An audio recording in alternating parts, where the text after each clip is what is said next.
எனக்கு தெரிஞ்ச இங்கிலீஷ் ஓட்ட இங்கிலீஷ் இருந்தாலும் நான் வாட்டில லூஸ் மாதிரி பேசுவேன். அதுக்கு அசிங்கமோ எதுவுமே பட மாட்டேன். தப்பா பேசிட்டேன். எனக்கு அந்த ப்ரொனன்சியேஷன் வந்து தப்பாயிடுச்சு. அந்த ப்ரொனன்சியேஷனே எனக்கு வராது ஃபர்ஸ்ட் ஆஃப் ஓகே. ஆல். அது சுத்தமா வராது.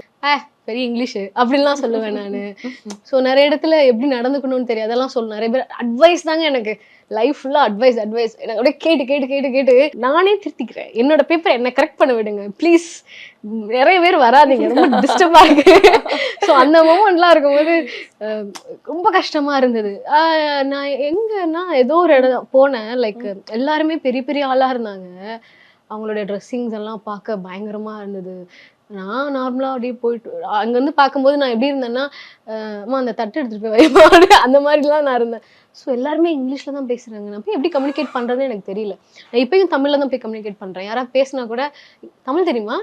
எனக்கும் தமிழ் தெரியும். பரவாயில்ல நீங்க இங்கிலீஷ்ல பேசுங்க எனக்கு புரியும். நான் திருப்பி தமிழ்ல தான் பேசுவேன்." அப்படின்னு நான் ஓப்பனா சொல்லிடுவேன்.